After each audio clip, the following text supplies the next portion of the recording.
कश्मीर की राजनीति में फिर एक बार बवाल मच गया है और इस बार फिर नेशनल कॉन्फ्रेंस और पीडीपी आमने सामने है।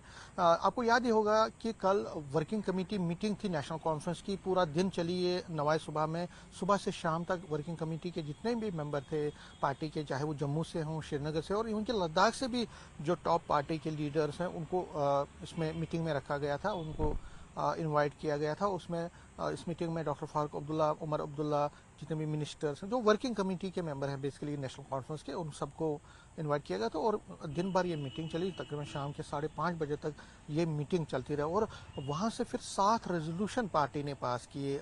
जो वर्किंग कमेटी ने 7 रेजोल्यूशन पास किए और जिसमें मेन था जो पार्टी ने कहा कि जो एक तो जो पहलगाम में अटैक हुआ उसको कंडेम किया गया, उसके बाद के हालात जो जिस तरह से पाकिस्तान की तरफ से शेलिंग की गई, उसमें कई लोग मारे गए, उस पर कंडेमनेशन प्रस्ताव पास किया गया। इसी तरह से स्पेशल स्टेटस की मांग की गई, दोबारा से रेस्टोर करवाने की मांग की गई। ये कहा गया कि जो स्टेटहुड है वो रेस्टोर होना चाहिए जल्द से जल्द। और भी कई रेजोल्यूशंस पास किए गए और ये इस रेजोल्यूशन से नेशनल कॉन्फ्रेंस ने अपनी जो पॉलिटिकल एक उनकी डिमांड है, पॉलिटिकल डिमांड में स्पेशल स्टेटस की रेस्टोरेशन, जाहिर तौर पर वो 370 के रेस्टोरेशन की बात है, स्टेटहुड की बात है, वो उन्होंने बोला है कि स्टेटहुड जल्द से जल्द मिलना चाहिए, वो कमिटमेंट है, वो होना चाहिए। और टेररिज्म पर और बाकी इश्यूज पर भी अपने एक रेजोल्यूशन पास किए। और जब ये रेजोल्यूशन पार्टी ने पास किए उसके फौरन बाद ही पीडीपी जो पार्टी के जो पीडीपी के नेता हैं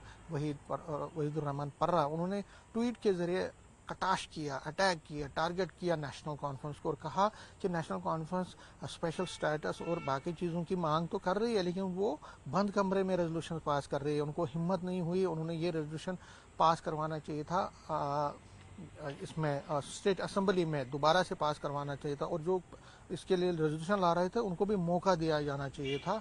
उन्होंने ऐसा नहीं किया और बंद कमरे में दोबारा से वो रेजोल्यूशन पास करवा रहे हैं, स्टेटहुड की मांग कर रहे हैं, स्पेशल स्टेटस की मांग कर रहे हैं। तो ये बंद कमरे में हो रहा है, उनको असेंबली में ये करवाना चाहिए था। तो उस पर फिर जवाबी हमला नेशनल कॉन्फ्रेंस ने किया। उन्होंने कहा कि पीडीपी को याद होना चाहिए कि जब पहला सेशन हुआ था कश्मीर वैली में तो वहाँ पे हमने स्पेशल स्टेटस की रेस्टोरेशन की मांग की थी। ये गवर्नमेंट रेजोल्यूशन था, उनको याद नहीं है, उनकी याददाश्त कमज़ोर सी लग रही है। उन्होंने कहा कि हमने स्टेटहुड के बारे में बात की, हमने स्पेशल स्टेटस की बात की और हम जितने भी कमिटमेंट्स हैं हमारे जो मैनिफेस्टो में दिए हैं हम उन पर वादा बंद है, ये नेशनल कॉन्फ्रेंस का कहना है। लेकिन पीडीपी ये कह रही है कि जो नेशनल कॉन्फ्रेंस है वो इसमें खामोश है और खामोशी, इनकी जो खामोशी है वो बहुत ज़्यादा इसलिए है क्योंकि उनके मुताबिक नेशनल कॉन्फ्रेंस और बीजेपी का सांठगांठ है पर्दे के पीछे। और जिस तरह से उमर अब्दुल्ला प्राइम मिनिस्टर नरेंद्र मोदी या होम मिनिस्टर अमित शाह या बाकी नेताओं की तारीफ करते हैं और उनकी हाँ में हाँ करते हैं,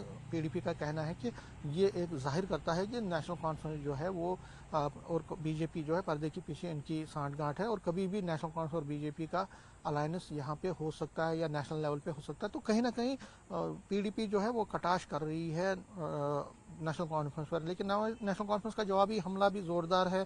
जिस तरह मैंने कहा कि उनके नेता ये कह रहे हैं कि हमने कोई कसर नहीं बाकी रखी है, चाहे वो स्टेटहुड की डिमांड हो, चाहे स्पेशल स्टेटस के रेस्टोरेशन की मांग है, हमने रेजोल्यूशन भी पास करवाया है, अब ये पाले में है और सेंट्रल गवर्नमेंट के हम कोशिश कर रहे हैं, हम मिल भी रहे हैं, प्राइम मिनिस्टर से मिल रहे हैं, यूनियन होम मिनिस्टर से मिल रहे हैं, बाकी दरवाजे खटखटा रहे हैं, तो हम और क्या कर सकते हैं, ये नेशनल कॉन्फ्रेंस कह रही है। और कह रही है कि हम कमिटमेंट जो ये डेवलपमेंट की बात अगर हम करें तो पीडीपी ये कह रही है कि डेवलपमेंट है ही नहीं कहीं पे, तो उस पर नेशनल कॉन्फ्रेंस ये कह रही है कि चीफ मिनिस्टर उमर अब्दुल्ला खुद डेवलपमेंट प्रोजेक्ट्स को मॉनिटर कर रहे हैं, जगह जगह जा रहे हैं, पब्लिक ग्रीवेंसेस मीटिंग्स कर रहे हैं, तो अपनी तरफ से कोशिश उनकी है कि डेवलपमेंट की पेस को बढ़ाया जाए। तो कहीं ना कहीं पॉलिटिकल इश्यूज पर जो पॉलिटिकल एक हम ये कह सकते हैं जो एक वादे किए गए थे नेशनल कॉन्फ्रेंस की तरफ से उस पर पीडीपी हमलावर है। लेकिन इसी बीच जो नेशनल कॉन्फ्रेंस की जो अलाई पार्टी है कांग्रेस, वो इस पर ज़्यादा कुछ नहीं बोल रहे हैं। उनका ये कहना है कि हम स्पेशल स्टेटस की बात नहीं कर रहे हैं, हम सिर्फ स्टेटहुड की बात कर रहे हैं। स्पेशल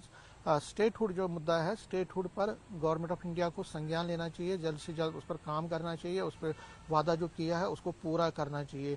बीजेपी कहीं ना कहीं अब इन पार्टीज को टारगेट कर रही है। बीजेपी वो पार्टी है जो कि इन चीज़ों को, इन जो हमले हो रहे हैं और जवाबी हमले हो रहे हैं पीडीपी और एनसी के बीच में, उसको मजा ले रही है। और बीजेपी ये कह रही है कि देखिए अगर ये रेजोल्यूशन पास करें या ना करें कुछ होने वाला नहीं है, स्पेशल स्टेटस धारा 317 वापस नहीं आने वाली है, ये एक हिस्ट्री है, उसको हम ये कहेंगे कि ये कभी वापस नहीं आ सकता है। स्टेटहुड पर वो कहते हैं कि एक सेंट्रल गवर्नमेंट ने साफ कहा है कि जब अप्रोप्रिएट टाइम आएगा तो तब स्टेटहुड की रेस्टोरेशन होगी। इस पर अगर रेजोल्यूशन आए ना आए, मांग आए ना आए, ये मिले प्राइम मिनिस्टर से फिर बात करें, उस पर कुछ नहीं होने वाला है। प्राइम मिनिस्टर ने खुद कहा है, यूनियन होम मिनिस्टर ने कहा है कि जब अप्रोप्रिएट टाइम आएगा तब स्टेटहुड खुद दिया जाएगा, उसमें कोई किसी को कोई शक नहीं होना चाहिए। तो बीजेपी कहीं ना कहीं डिफेंड कर रही है जो उनका स्टैंड है, और कहीं ना कहीं धारा 377 पर उनका जो स्टैंड है वो कह रहे हैं कि ये तो हिस्ट्री है, अब उसमें दोबारा बोलना फिर इस पर चिल्लाना उस पर कुछ नहीं होगा। और